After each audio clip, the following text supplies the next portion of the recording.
Bilkis Bano case की सुनवाई supreme court में चल रही है। बिल्किस बानो केस में सुप्रीम कोर्ट ने अब एक बड़ी टिप्पणी की है।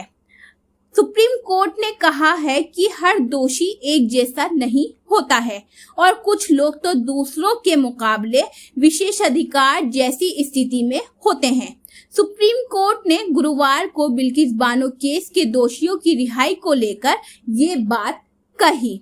अदालत में उम्र कैद की सजा पाए 11 दोषियों की रिहाई के खिलाफ दायर याचिका पर सुनवाई हो रही थी।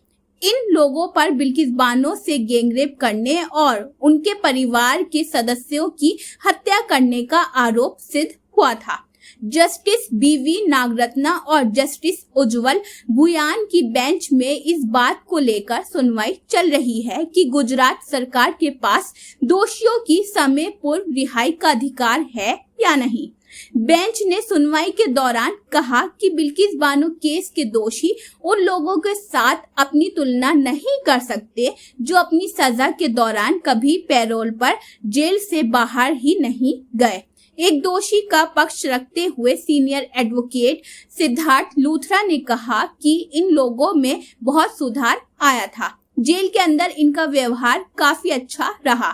इसके अलावा इनके परिवार के लोग भी लंबे समय से इंतजार कर रहे थे। ऐसे में सुधार का मौका देने के सिद्धांत के तहत उनकी रिहाई गलत नहीं थी।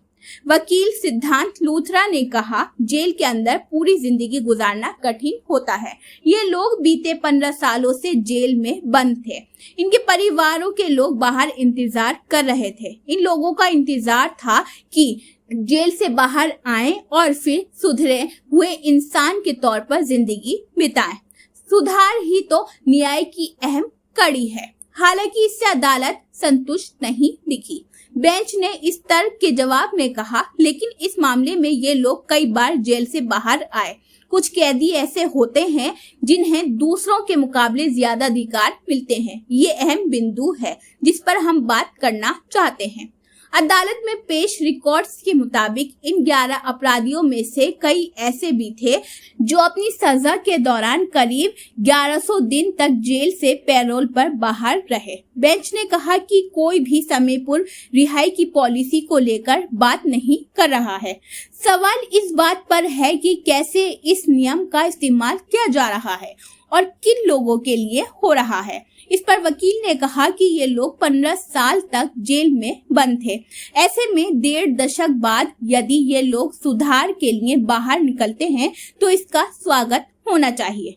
तो ये थी नाज़रीन बिल्किस बानो केस के ताल्लुक से अहम खबर। जिस तरीके से बिल्किस बानो के दोषियों को रिहा कर दिया गया है, अब देखने वाली बात ये होगी कि सुप्रीम कोर्ट का इस मामले में क्या फैसला होता है। और देखने वाली बात ये भी होगी कि बिल्किस बानो के जो दोषी हैं उनको सख्त से सख्त सजा मिलती है या नहीं मिलती है। यूसुफ अंसारी की रिपोर्ट, न्यू दिल्ली। अगर आपने अभी तक हमारे चैनल को सब्सक्राइब नहीं किया है तो आज ही हमारे चैनल को सब्सक्राइब कीजिए ताकि आप देश और दुनिया से जुड़ी सभी खबरें देखते रहें। शुक्रिया।